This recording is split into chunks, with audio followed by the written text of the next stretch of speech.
하지만 대한민국 국민 여러분의 심장을 뛰게 만든 가장 핫한 뉴스만을 골라 아무도 얘기하지 않는 뉴스의 뒷얘기를 털겠습니다. 하드코어 뉴스 계기 시간 썰전입니다. 네, 평창대회가 아주 성공적인 대회였다고 이렇게 얘기를 하고 있습니다. 김여정이 가니까 또 우리 폐막식에 맞춰서 이방카가 이번에 와서 또 북한의 이제 김영철 부위원장도 만나게 됐는데요. 그래서 이번에 준비한 주제, 평화 찾으러 가자.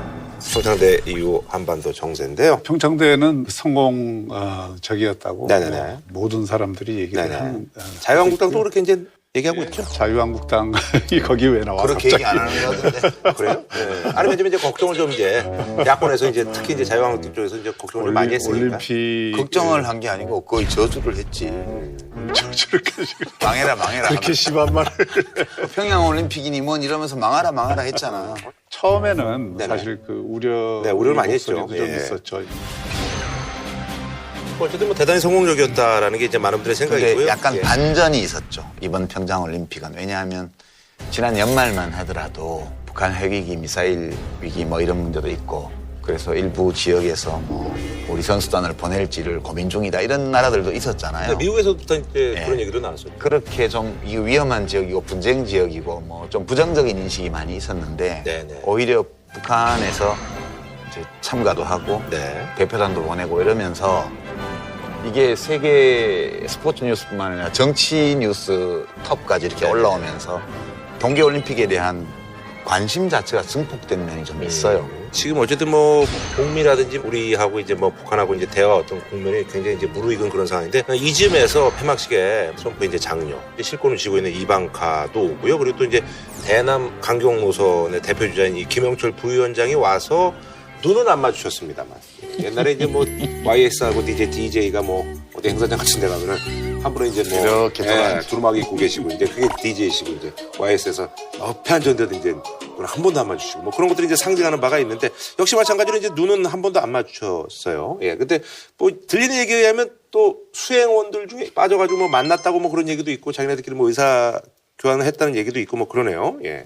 했을까요? 그랬을 가능성이 있다고 네. 봐요.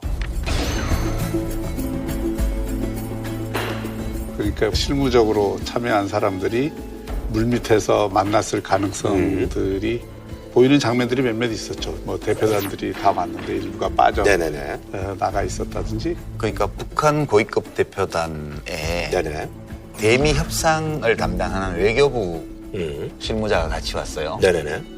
올 때 통역도 데리고 왔다 하더라고요. 아니, 통역이 왜 필요하냐고. 여기 우리는 남북한이 같은 언어를 쓰니까 통역이 필요 없는데 미국에서도 NSC 미국 국가안보회의인가요? 네. 네. 거기에 한반도 담당하는 네. 실무자가 또 왔어요. 네. 공식 브리핑은 아무것도 없지만 삿발을 한번 잡았다 놓는 그 정도의 대화는 실무자들 사이에 오갔을 가능성이 좀 있죠. 사전 조율 이 예, 정도. 기다려봐야 알 네. 텐데.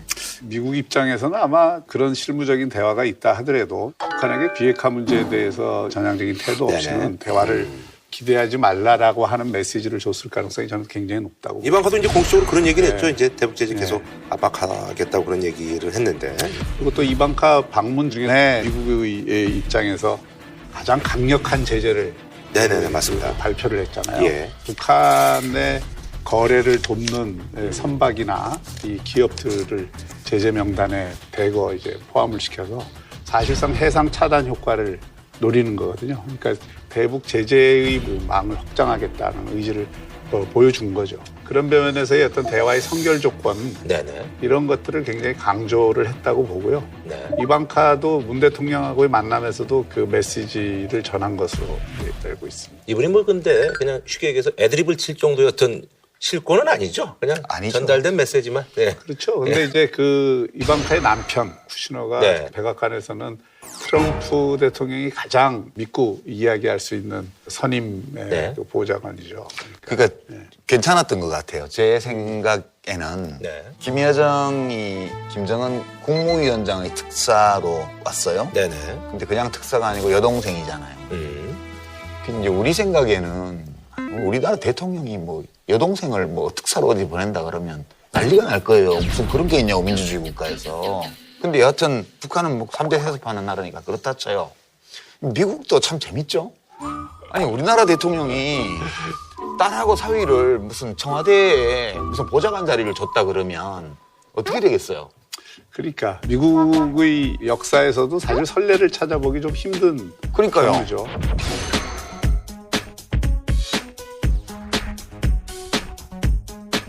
그리고 또 퍼스트 레이디가 뒤에 숨어 있기 때문에 미국에서 사실 그 이방카가 그런 퍼스트 레이디 역할을 부분적으로 대신하는 측면이 있죠. 옛날에 근데 사실 이제 뭐 YS 때는 이제 김현철 뭐 그리고 이제 DJ 때는 그때도 뭐, 공식 직함을 그렇죠. 그건 주지 아니었습니다만. 공식 직함을 안 직함 주면 주면서 난리가 나요, 그런 걸 우리나라는. 했기 예. 때문에 그때 뭐 예. 국정농단이니 네네. 어쩌느니 그 문제가 많았어. 근데 여하튼 네네. 김여정이 와서 문 대통령하고 비공개 면담을 했어요. 이방카도 와서 문 대통령하고 비공개 면담을 했어요. 예. 이거는 좋은 거죠. 왜냐하면 북한에서는 김여정이 와서 문 대통령이 만나서 진위를 이야기를 해주고 이렇게 전해라 했을 거고 이방카도 와서 트럼프 대통령에게 제일 가감 없이 이야기를 전해줄 수 있는 사람은 맞거든. 딸이니까. 그렇죠, 그렇죠. 예. 예. 그 점에서 보면 여하튼 권력자 여동생이나 딸이 뭐 모양새는 별로 안 좋지만 뭐 굉장히 긍정적이다라고 이제 보시는 거죠. 예, 뭐 하여튼 그거 자체가 좋건 나쁘건 간에 현실이니까 네네. 그렇게 해서 메시지를 주고받은 거는 저는 좋은 조짐이라고 봐요. 좀 이상하지만. 아무래도 이제 국내 이제 언론이 많이 비교를 해서 여기는 이제 김여정이 오고 여기 이제 이방카 오니까 그게 또 이제 워싱턴 뭐 정가까지 가서 독재자의 여동생과 나를 좀 비교를 하지 말아달라. 아주 굉장히 불편한 심기를 뭐 드러냈다고. 독재자의 여동생과 굉장히 독재적인 대통령의 딸이죠. 그렇게 얘기하면 안 되지. 기껏 잘 모셔갖고 식사 대접해놓고서 뒤에서 독재적인 대통령 딸이라고 아니, 그러면 내가 뭐 정부 관리도 아니고 나야 뭐 마음대로 얘기해도 되는데. 국내 언론에서 이렇게 또 얘기거리로 만들어내는 게 또 워싱턴 정가에서도 많이 돌고 그러나 봐요. 아니 외국 언론에서도 그런 비교들을 많이 해요. 네네.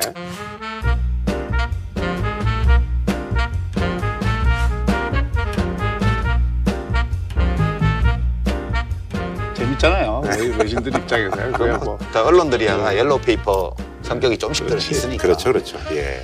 근데 사실 이제 그 김영철 이 부위원장 방한 앞두고 자유한국당에서 아주 뭐 극렬히 반대를 했어요. 자유한국당 소속 의원들이 통일대교에 모여 구호를 외칩니다. 김영철 박람을 즉각 중단하라! 김영철 부위원장의 방한에 반대하며 어젯밤 7시부터 밤샘 농성을 벌인 겁니다. 천연한 폭침 연평도 도발을 통해서 무고한 대한민국 국민을 학살한 김영철은 어떤 경우도 대한민국 땅을 밟게 할 수 없습니다. 그래서 사실 이제 장제원 의원이 거리에서 좀 눕고 차 앞에 들어 예. 지금도 청계광장에서 집회 중이에요. 네. 지금 이 시간에. 예.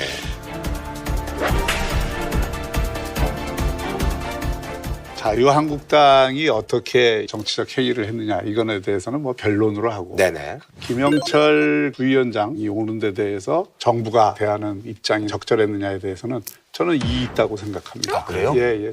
이게 단순히 남북 관계라는 측면에서 볼 사안도 있지만 이거는 엄연히 테러에 의해서 공격을 받아갖고 그 피 같은 젊은이들이 죽은 문제라고요. 지금까지 위안부 문제나 뭐 다른 세월호 문제나 이거는 피해자의 입장을 그렇게 강조했던 정부가 천안함 문제에 대해서는 피해자의 심정이나 사정을 덮으려고만 하지 그걸 과연 진정으로 이해하는 지금 태도를 보이고 있느냐. 근데 저는 이 사건만 생각하면 우리 사회가 아직도 자유대한민국이 아닐지 모른다는 그런 생각을 해요. 정부가 발표한 천안함 사건의 원인에 대해서 나는 납득 못하겠다 이렇게 얘기를 하면 너 이 북한 앞잡이지 뭐 이런 식으로 몰아붙이는 분위기가 아직도 있어서 되게 말하기가 조심스러운데요. 그래도 이 천안함 폭침 이른바 이거는 아직 해명되지 않는 의문점이 너무 많은 사건이에요. 이렇게 얘기를 하면은 제 진짜 생각이 억장이 무너진다. 왜 억장이 무너져요? 아니, 하나하나- 억장이 무너지기 예. 전에 제기하는 문제에 대해서 정확한 답을 줘야 돼요. 근데 정부가 제대로 된 말이 되는 답을 주지 못한 게 되게 많아요. 아직까지도.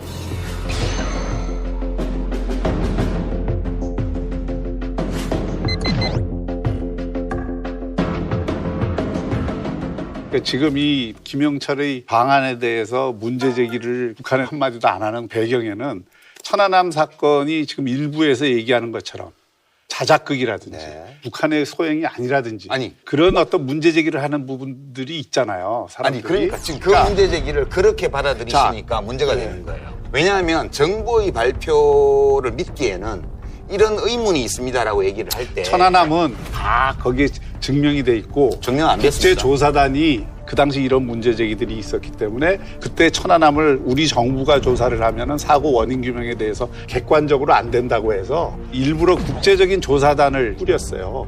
그 국제적인 조사단이 사고 원인을 다 규명을 한 거예요. 어느 국제조사단이요? 거기에 호주도 오고 미국도 오고 다 왔어요. 러시아도 들어있었죠.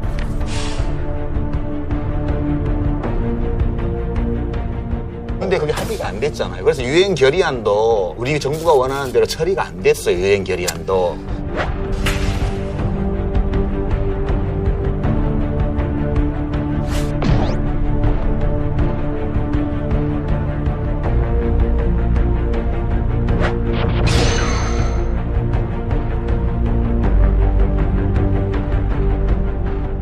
그러니까 정부 발표는 그거예요.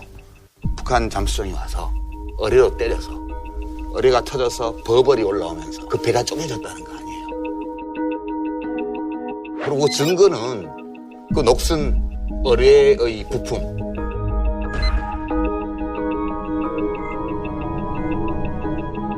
거기에 파란색 매직으로 1번이라고 써진 거. 그걸 스모킹건이라고 정부는 주장을 했어요.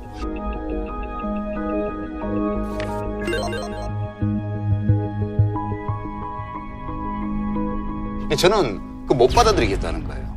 그거를. 못 받아들이겠다는 건 그때 발견된 어뢰를 조작을 했다는 얘기잖아요. 아니죠. 그 얘기가 아니에요. 또 천안함 기념관을 가보세요. 그럼 그 어뢰에 맞아서 배가 쪼개졌다는 게 명확하게 다 증거로 나와 있어요. 박 교수님이 보시기에는 명확한데 다른 각도에서 아니, 보는 그러면- 사람에게는 안 명확한 거예요. 그러니까 그거는 세월호가 예를 들어서 잠수함 공격에 의해서 무너졌다는 거 그걸 끝까지 주장하는 사람들이 있잖아요. 그리고 9.11 테러를 미국이 박 자작극이다. 뭐 이런 주장들의 근거들을 가지고 의심을 제기하기 시작하면 조사를 통해서 객관적으로 드러난 결과에 대해서 부정하는 그 결과를 낳는다니까요. 그냥 그런저런 음모론이라든가 무슨 자작극론이라든가 뭐 다른 제3국의 잠수함과의 충돌에서 낸 거 다 없애고 그냥 단순히 배가 두동강이 났어요. 그리고 그거에 대해서 정부가 발표를 했어요. 조사해가지고. 그걸 정부 단독이 아니라 국제조사를 통해서 발표했어요. 천만에요. 왜 천만에요? 제가 그 당시에 청와대에서 그러니까요. 그러니까 그렇게 말씀하시겠지만 제가 생각은 이런 거예요. 대잠함 작전을 한미 합동으로 하고 있는 중에 우리 해군은 적을 본 적도 없고 전투를 한 적도 없어요. 그렇잖아요. 그때 분명한 결론으로 난 거는 북의 잠수정에 의한 공격이라는 것이 명확한 사실로 확인이 된 거예요. 뭐가 확인이 됐어요. 그러니까 지금 우리가 어느 정도 믿을 수 있는 것은 어떤 폭발 혹은 다른 원인에 의해서 배가 반파된 거, 반 쪼개진 거 이건 인정되지만 첫째, 폭발이 있었냐? 두 번째, 물기둥이 있었냐? 이런 문제들에 대해서 그 사실을 조사하는데 적어도 수백 명, 많게는 수천 명이 관여되고요. 근데 그러면- 그걸 예를 들어서 조작을 하려거나 거짓말을 진실로 만들려면 그 눈들을 다 속여야 되는데 어떻게 다 속이고 조작을 하느냐고요. 지금요 생존한 승무원들이 언론 접촉을 안 했어요.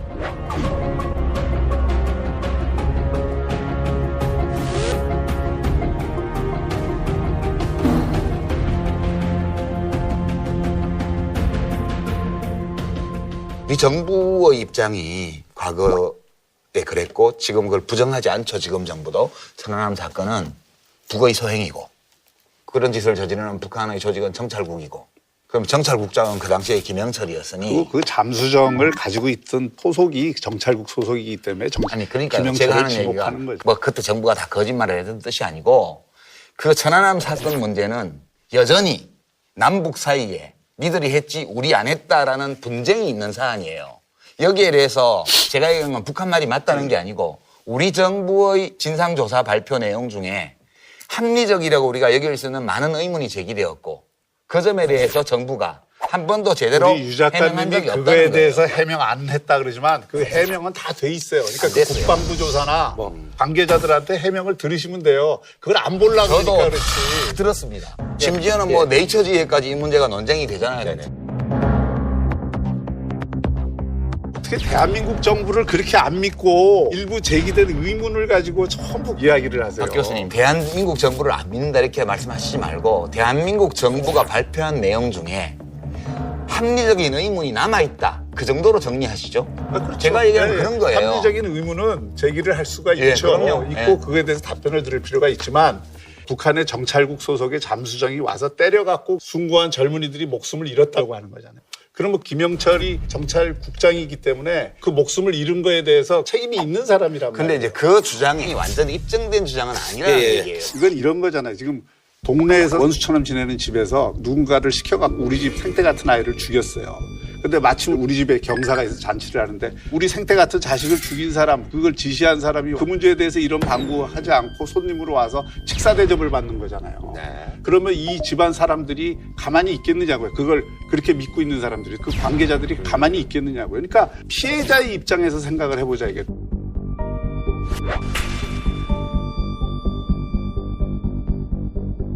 아니 그래서 이제 사실은 그런데 이제 민주당에서는 이제 하는 얘기인즉슨 아니 그 저기 박근혜 정부 당시에 사실 김영철이 사실 저 판문점에 와가지고 이렇게 북측 대표로 와서 회담했는데 그 오원식 대표 말은 그 김영철하고 지금 이 김영철은 좀 다른 거냐라고 이제 이렇게 얘기를 그런 식으로 예. 매번 이렇게 물타기 하는 것도 저는 바람직하지 않다고 봐요.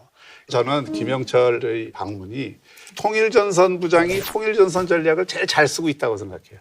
통일전선 전략이라는 거는 아시겠지만 자기들하고 생각이 같는 사람들하고 짬짬이해서 사실은 이쪽을 분열을 시키는 거거든요. 남남 갈등. 통일전선 전략이 그거죠. 잘 제가 보기에는 이번 김영철이 와서 너무나 잘했어. 그렇게 생각을 하면 정말 곤란한 거예요. 왜냐하면 천안함 문제는 차치하더라도 네네네. 예. 지금 북한이 김여정을 보내고 김영철을 보내는 거는 실제 김정은을 대리할 수 있는 실세들을 보내서 대화를 하겠다는 의사예요. 그러면 북한에서 대표단을 보내면 대통령하고 정부 사람들하고 대화를 하지 누구하고 대화를 해요? 그런 식으로 몰아붙이면 전부 다 남남 갈등을 유발하기 위한 통일전선 전략이다. 이렇게 말해버리게 되는 거죠. 올림픽에 그 폐회식에 참여하는 대표로 올 사람이 김영철밖에 없느냐고요. 그거는 분명히 김영철이라고 하는 사람이 그런 문제를 일으킬 거라는 것을 북도 알고 보낸 거고 우리도 그거에 대해서 한마디도 안 하는 거는 우리 내부의 남남 갈등을 부추기는 거라니까요. 그러니까요. 남남 갈등이라는 거는 우리가 분열되는 거라고 생각을 하잖아요. 그러니까 이 남남 갈등이라는 용어가 저는 굉장히 나쁜 용어라고 생각하는데요. 이 용어는 누가 썼냐 하면 아주 오랫동안 권력을 쥐고 있으면서 우리가 하자는 대로 해야 돼 하는데 이걸 반대하고 났으면 내부의 적, 그다음에 이런 것이 남남 갈등, 적전 분열 이렇게 해서 우리 대한민국 사회 안에 여론이 나뉘는 거에 대해서 이걸 부정적으로 덮어씌운 관념이에요. 남남 갈등이라는 게. 그러면 만약에 박 교수님이 대통령이 되셔가지고 북한에 누가 왔어요 대표로. 그럼 제가 있다가 저 사람 난 마음에 안 들어. 하필이면 저 사람이야. 내가 반대하고 있는 거 알고 있잖아. 이러면 남남 갈등이잖아요. 근데 누가 와도 여기는 갈등이 있을 수밖에 없어요. 우리는 민주사회니까, 자유사회니까. 우리가 북한에서 우리 입장을 분명하게 전달을 해야 될 건 전달을 해야 되는 거예요. 그걸 왜 우리가 북한을 변호하려고 자꾸 하느냐고요. 그러니까 이 용어가 문제인데 제가 북한을 변호하는 것 같아요. 아니. 지금 정부가 그랬잖아요. 그러니까 예를 들어서 김영철이 방문에 대해서 야권 입장에서 문제 제기. 비판을 하면 그거에 대해서 뭐 그런 아쉬움이 있지만 우리가 그런 문제를 전달을 했는데 그쪽에서 어쩔 수 없이 그렇게 나온다니까 이번에는 남북 대화에 앞으로 그걸 위해서 이해를 하자. 이런 식으로 반응을 하면 좋은데 그렇지 않고 니들은 그때 뭐 남북 유엔 경비구역에서 김영철 만나지 않았냐. 당장 그렇게 공격을 하고 그다음에 색깔 덮어 씌우게 하지 마라. 이런 식으로 공격을 하니까 갈등이 더 심화되잖아요. 그러니까요. 뭐든지 자유한국당은 반대해요. 뭘 해도. 그건 정치적으로 야당이 고유한 속성이잖아요. 그렇죠. 근데 그걸 왜 남남 갈등이라 그래요? 건전하게 볼 수 있는 이견이 있는 거예요, 그냥. 그래서 김영철이 오면 그런 문제가 있어요. 그럼 북한에서 좀 더 주도 면밀하게 우리가 이런 갈등을 최소화해야 되겠다. 그래서 대한민국 국민들도 뭐 고개가 끄덕끄덕 할 만하고 또 야당에서 볼 때도 막 대놓고 비판을 하기에는 좀 어려운 사람을 보내는 게 낫겠다. 그래 줬으면 더 좋겠죠. 그러니까 예. 북한이 문 대통령이 굉장히 자기들이 생각하기에 중요한 계기를 만들어주는 사람이라고 하면 문 대통령을 곤란하게 하면 안 되는 거예요. 그래서 그리고 맨날 김영남이 오는 것 같아요. 보니까 그러니까요. 큰 문제가 없으니까. 큰 문제가 없으니까. 대표로 참여시킬 사람들 많아요. 북한에도. 이제 권 통전부장은 네. 우리나라로 치면 지금 국정원 정도가 아니고 옛날 우리 네네네. 중앙정보부장하고 통일부 장관을 겸하고 있는 자리 비슷해요. 그러니까 남북 관계와 관련된 문제에서는 김정은을 제외하고는 가장 결정권이 큰 사람이에요. 그러면 좀 괘씸하긴 한데 북으로서는 자기들이 한 짓이 아니라고 지금까지 공식적으로 주장을 해왔기 때문에 그거를 누가 와도 그거에 대해서 미안하다거나 그럴 수 없는 문제예요. 기왕 그런 거라면 실제로 북한 체제 안에서 의사결정권을 일부라도 가지고 있는 사람이 와서 대화를 하는 것이 낫겠다. 이렇게 볼 수도 있는 거죠. 아니 그래서 이제 이 논란에 김영철이 와서 어떤 메시지를 전달했고 그 메시지가 그래도 그나마 좀 진전된 그런 메시지일 거라고 보시는 거예요? 김영철이 문 대통령을 1시간 동안 네네네. 비공개 회담을 했잖아요. 네네. 거기서 이제 문 대통령이 처음으로 비핵화 문제를 꺼냈다는 게 지금 보도죠. 아하. 그러니까 그거는 회담의 전제 조건으로. 그러니까 예. 그리고 김영철도 듣고 있었다 그러니까. 근데 뭐 북한에서도 2인자, 3인자가 오더라도 한국의 대통령을 만나면 그 앞에서 논쟁하지 않습니다. 그렇죠. 듣고 그러니까 듣고 가서 전달하겠죠. 거기서 전달을 하겠죠. 근데 그런 메시지가 나올 거라고 뭐 충분히 예상했던 거잖아요. 그럼요. 예. 네, 예. 그러니까 북한 쪽하고 우리 정부하고 사이에 핵 미사일 문제를 포함해서 마지막으로 오간 공식적인 대화. 이거는 2007년도 남북 정상회담 때가 사실상 마지막이에요. 네네네. 그때 오간 얘기를 보면 그 당시 북의 입장이 대화록에 나와요. 동결, 불능화 이건 다 할 수 있다. 그러나 정형화된 무기 이거는 못 내놓는다.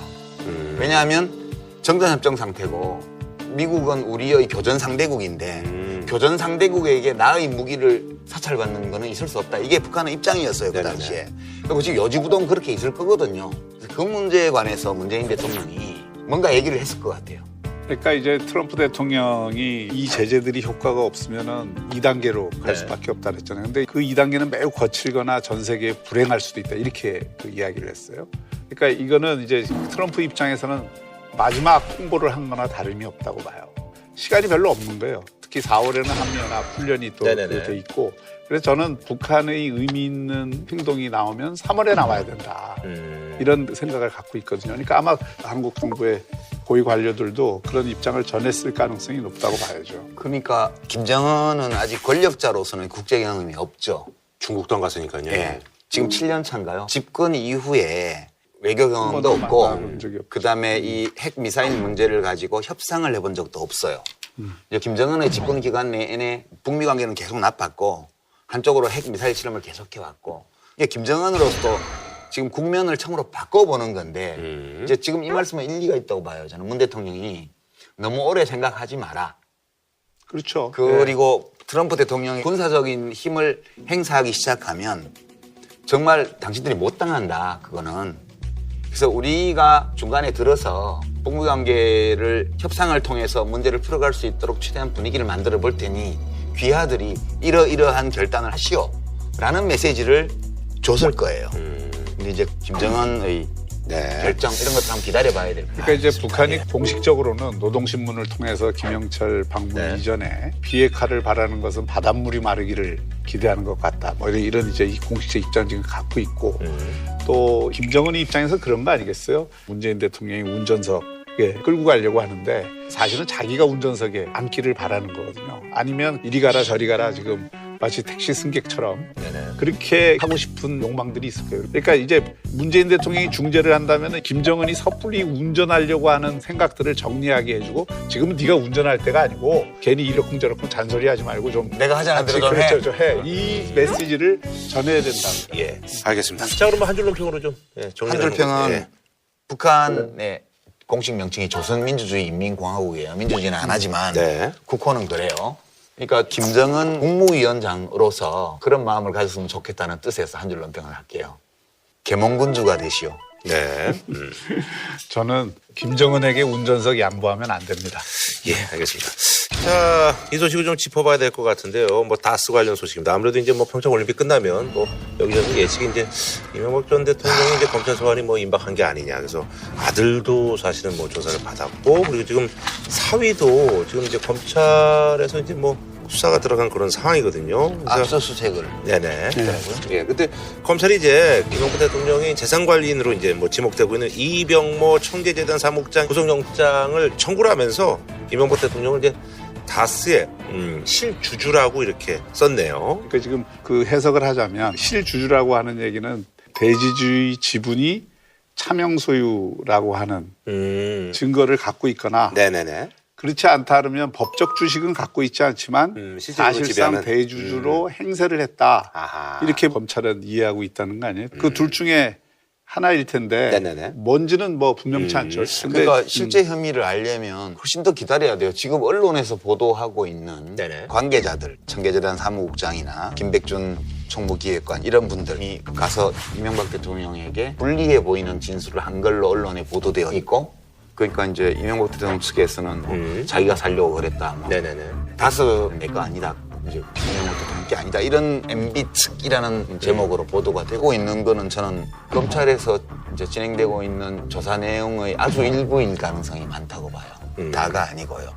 그래서 검찰에서 이렇게 실주주라고 명시했을 때에는 언론 보도를 통해서 우리가 알고 있는 것들을 넘어서는 그런 다른 증거들을 검찰이 가지고 있을 확률이 좀 높다고 봐야죠. 그게 뭔지는 몰라도. 아니 이건 삼성의 그 다스 소송비 대납 뭐 이런 거 외에도 또 뭔가 있다라고 보시는 그러니까 거예요? 지금 이제 그 결국 저는 뭐 이 그 수사의 목적은 분명하다고 생각해요. 검찰 입장에서는 네네네. 뭐 이렇게 오랫동안 수사를 해갖고 뭐 결과가 없으면 안 되니까 결국 그 이명박 대통령이 형사처벌이라는 목표를 갖고 있는 거 아니에요. 네네네. 그러니까 사실상 탈탈 터는 수사가 진행이 된 것이고 최대 압박을 가하는 수사가 진행이 된 거예요. 그동안 덩어리가 여러 개 있었는데 그 무슨 댓글이라든지 이런 덩어리가 있었고 특활비 예. 있었고 그다음에 지금 다스와 네네네. 관련된 게 있었는데 만약에 검찰이 구속 수사까지 염두에 둔다면 네네.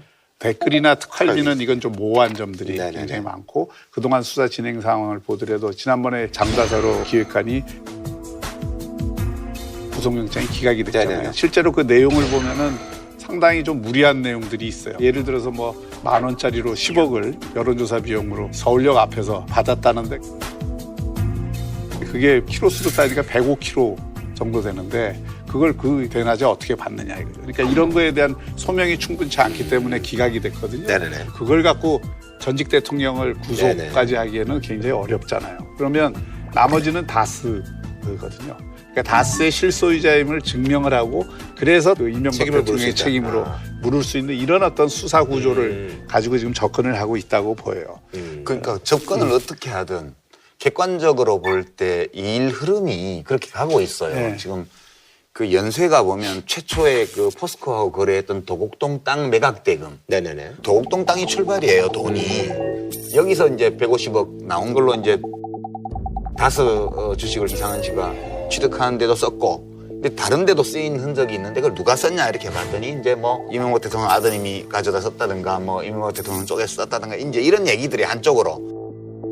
그러니까 이제 도곡동 땅에서 그렇게 해서 다스로 연결이 됐고, 다스 돈이 BBK에 투자가 됐고, 그다음에 이 BBK 투자금을 돌려받기 위해서 김경준한테 미국에 소송을 하고, 네네네.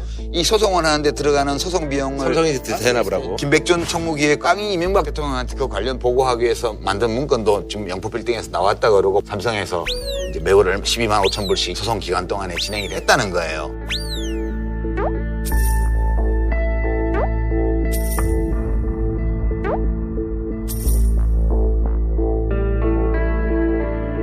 그러니까 뿌리는 도곡동 땅이고 줄기는 다스고 거기 큰 가지가 BBK고 이렇게 돼 있으니까 결국은 도곡동 땅이 이명박 대통령 거면 줄줄줄줄 이게 다 이명박 대통령하고 관련이 될 수밖에 없는 거예요.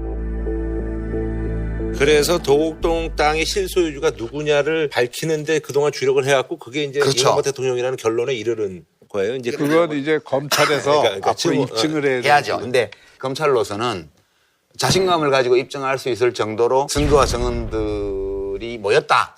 이제 올림픽도 끝났으니까 이제 조만간 이명박 대통령을 소환할 것이다. 이게 전망이죠. 그죠? 근데 사건 자체가 저는 조금 이제 기이한 거죠. 이런 판례가 있는지 모르겠는데 이런 거잖아요. 그러니까 이게 보통 판례들이 나오는 건 내가 이렇게 차명재산을 김구라 씨한테 명의신탁을 해놨어. 네네. 주식도 그래서 우리 둘이는 이면으로 다 그걸 네. 해놨어. 근데 김구라 씨가 어느 날 이거 내 재산이야 하면 내가 이거 사실은 제 재산이니까 밝혀주세요. 하고 판사한테 가져가는 둘 다 걸려. 그런 판례들은 굉장히 많아. 근데 이제 이 경우는 뭐냐면 주식을 가진 사람도 내 거라 그러고 이게 주식을 그거 한 사람도 이것도 내 거 아니라 그러는데 지금 국가가 나서서 이건 이거야 하고 증명을 하고 여기에 관련된 전부 비리를 밝히는 구조거든요. 그러니까 구조가 굉장히 그렇죠. 특이해요. 특이해요. 어떻게 보면 그래서 약간 훈훈한 구조네. 서로 막 싸우는 게 아니라 아 이거 맞아 내 거고 맞아. 몇조 되는 재산을 나는 아니라 그러는데 그걸 주는 거잖아요. 그 지금 강제로 찾아주는 거예요, 주인을. 국가가 이런 서비스까지 하나요? 근데 이런 판례가 제가 보기에는 없는 것 같아요. 그러니까 이게 지금 이제 재판에 가면 굉장히 제가 보기에는 논란이 많이 될 소지들이 많이 있어요. 그렇죠. 논란은 뭐 엄청 될 거예요. 뭐 근데 이게. 요번에 그 저기 사위가 이명박 대통령 사위가 삼성 전문대 그 검찰에 어떤 뭐 압수수색 당하고 이런 건 어떤 거예요? 지금 나오는 얘기는 뭐 민간의 다른 어떤 자금을 이명박 대통령에게 전달하는다. 전했다라고 하는 의심을 받고 지금 하고 있다는데 만약 압수수색을 했으면 법원이 영장을 발부했다는 얘기고 압수수색 영장을 발부받을 정도면 무엇 때문에 뭘 압수수색하는지 내용이 있을 거예요. 그럼 이런 게 나왔다면 결국은 어떤 계좌 추적의 과정에서 의심스러운 자금 흐름이 포착되었기 때문에 압수수색하는 거지. 그렇지 않고는 전혀 근거가 없이 뭐 압수수색을 하거나 또는 소환 조사를 하지는 않겠죠.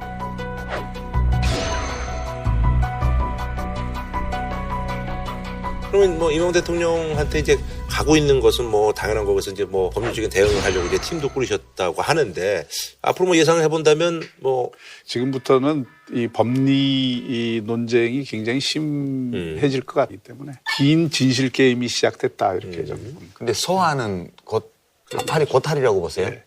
뭐 언론에 보면은 3월 안으로는 이 수사를 어느 정도 마무리하겠다는 입장을 검찰이 내비친 것 같거든요. 그러니까 네네네. 적어도 뭐 3월 초중순에는 하려고 하지 않겠어요. 그러니까 수사를 매듭을 지으려면 네. 네네네. 뭐 이명박 대통령을 무혐의 처리하든 네. 아니면 뭐 기소하든지 간에 일단 이명박 대통령 조사는 해야 될 거 아니에요. 방문 조사를 하든 소환 조사를 하든 조사는 해야 될 텐데 전례로 보면 소환을 하겠죠. 검찰청으로. 네. 포토라인에 서게 만드는. 전례라는 게 이제 노무현 대통령을 뭐 말씀하시는 과거에 거죠? 아니 예. 뭐 그뿐만 아니라 네. 전두환 노태우 대통령 네네네. 구속을 했고 네. 박근혜 대통령 네, 그렇죠. 마찬가지고 다 소환을 했어요. 방문 조사를 한 경우는 없었죠. 네네네. 보면 소환 가능성이 높다고 보고요. 그다음에 검찰이 영장 청구를 하냐 안 하냐 그런 게 이제 최근 언론에 보도가 나오기 시작했어요. 어떻게 보세요, 박 교수님? 지금 검찰이 하는 여러 가지 어떤 이 방향이나 이런 걸로 볼 때는 그걸 겨냥해서 하는 거 아니에요? 저도 영장 청구는 할 가능성이 더 높다고 봐요. 왜냐하면 사실 이명박 대통령이 굉장히 이제 정치 사회적으로 볼 때 외로운 상황이거든요. 박근혜 대통령은 태극기 집회하는 분들이라도 지지층이 있는데 네, 지지자들. 예. 이명박 대통령은 진짜 없어요. 결속된 지지층이. 원래 또 정치인 출신도 아니시고 또 네. 그래서 그런 것도 좀. 그래서 영장 청구를 검찰이 할 것 같아요. 제가 보기에는. 근데 그 지난번에 박 교수님이 한번 노무현 대통령 검찰 출두하고 조사받고 난 이후 돌아가시기까지 그 기간에 청와대에서 있었던 분위기 네네네. 좀 말씀해 주셨잖아요. 근데 그때 제일 나빴던 게 제 생각에는 소환하고 뭐 헬기까지 떠서 하루 종일 생중계를 하고 이렇게 했으면 신속하게 구속영장을 청구를 하든가 불구속 기소를 하든가 결정을 해줬어야 돼요. 근데 결정을 안 하고 계속 수사 내용 중에 사실인 것도 있고 아닌 것도 있고 이렇지만 그런 걸 계속 밖으로 흘려내보내면서 대표적인 논두렁 뭐 이런. 정말 견디기 어려운 상황을 만들어줬거든요. 그래서 저는 그게 제일 잘못이었다고 봐요. 그러니까 검찰이 그때 결정을 냈어야 되는데 전직 대통령을 소환까지 공개적으로 해서 조사해놓고 아무 조처를 안 하고 계속 시간을 흘려보냈단 말이에요. 이번엔 그러지 않을 것이다라고. 그러니까 이번에는 저는 검찰은 이렇게 하면 안 된다고 보는 거고요. 이제 소환하는 거는 안 할 수가 없으니까 소환해서 조사를 하더라도 네네네. 결론을 빨리 내야 된다고 봐요. 근데 그런 거에 요즘은 청와대 내부에서 이렇게 논의하는 그런 분위기는 아닌가요? 아, 청와대 분위기? 예, 그런 것들은 이제 얘기를 하긴 하겠죠. 아무래도 뭐. 이 청와대가 뭐 검찰 수사에 대해서 우리는 나 몰라. 이거는 뭐 그 별계산이다. 이렇게 얘기를 겉으로는 할 수 있지만 사실 국정의 운영 구조라는 거는 그렇게 단순하지 않거든요. 그러니까 그 뭐 청와대가 그런 입장을 갖고 있을 수도 있는 거고 또 정치적 부담을 느껴갖고 그거에 대해서는 검찰로 하여금 그 신중하게 접근을 하도록 할 수도 있는 거고 그거는 저는 충분히 청와대 입장에서 정치적으로 고려할 수 있는 사안이라고 생각을 합니다. 근데 문제는 청와대 입장에서는 지금 당장은 여론이 그 이명박 대통령에게 불리하니까 구속을 시키면은 뭐 시원해질 것 같지만 사실은 정치적 부담을 굉장히 안는 사안입니다. 이 자체가. 지금 이게 전 대통령을 탈탈 털어서 지금 이렇게 하는 건데 그전에 정권에서 생긴 문제는 고발을 해도 지금 수사를 안 하고 있거든요. 그러니까 그런 문제들에 대한 형평성 문제라든지 이런 게 시간이 가면 갈수록 나오기 때문에 부담이 되는 거예요. 제가 좀 취재를 해본 바로는 이제 공식적인 입장은 그래요, 청와대는. 그러니까 사법개혁이나 이런 정책적으로 법무부의 여러 행정에 접근하는 건 청와대 민정실에서 네네네. 민정수석이 중심이 돼서 하는데 개별 사건의 수사에 관해서는 소통도 하지 않고 이래라 저래라 간섭도 하지 않는다. 이게 지금 청와대의 공식적인 입장이에요. 그걸 믿는 국민들이 얼마나 있겠어요. 그러니까 봐요. 정부를 그렇게 안 그러니까. 믿어요? 입장 바꾸니까 똑같잖아. 그러니까 이게 그거하고 지금 천안함하고 비교하는 거니까 말이 안 돼요. 그거나죠. 그래서 정리를 좀 해보면 네네네. 일단 검찰은 소환 조사가 불가피하다고 판단을 하면 지금까지 상당히 오랜 기간 수사를 해왔기 때문에 이명박 대통령의 형사법적인 책임을 물어야 될 사안이 있다.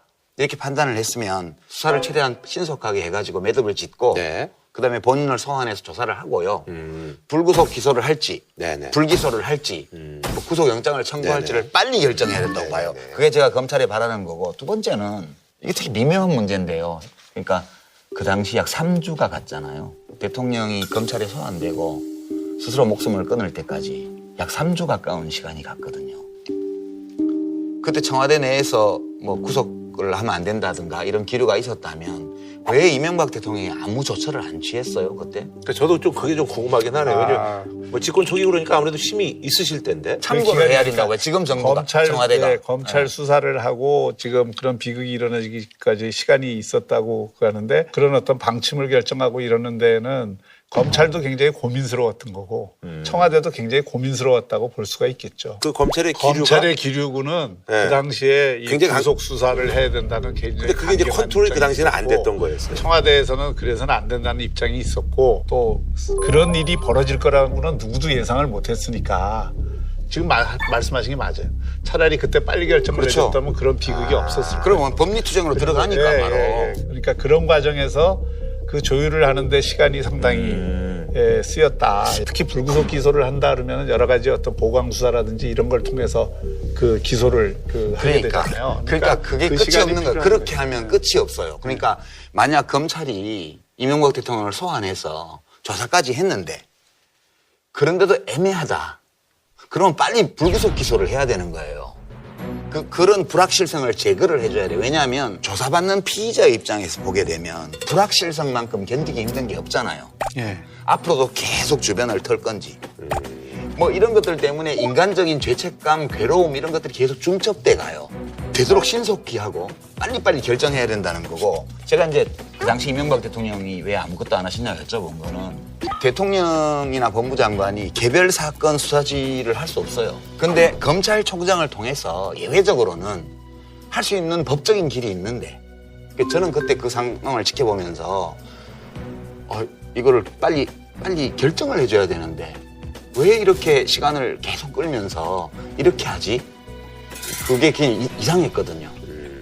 근데 그 점은 좀 그러니까 이게 짚어보고 그 마지막으로 한 말씀은 이제 검찰에서 이게 무슨 명확관하게 떨어지고 정말 중벌을 줘야 될 정도로 이렇게 하는 거라면 모르는데 그러지 않고 이게 법정에 가서 여러 가지 논란의 소지가 있고 그 법리적인 다툼의 소지가 있을 때 굳이 전직 대통령을 구속을 해서 재판을 받게 하는 거는 무죄 추정의 원칙에도 안 맞을 뿐 아니라 실제로 그 현 정부에도 상당한 부담이 되는 것이 틀림없어요. 그러니까 이런 부분에 대한 정치적 판단은 현 정부가 해야 되는 거죠. 아니 근데 청와대 이전에 검찰이나 법원이요 원칙에 충실해야 돼요. 제가 늘 우리 설전 녹화할 때마다 구속영장 기각에 대해서 제가 비난한 적이 별로 없었어요. 지금까지. 왜냐하면 우리 헌법의 기본 원리상 도주와 증거인멸의 우려가 없는 한은 불구속 상태에서 피고인의 방어권을 최대한 보장해 주는 것이 우리 헌법의 원리잖아요. 그런 점에서 비춰보면 이명박 대통령은 도주 우려가 없고요.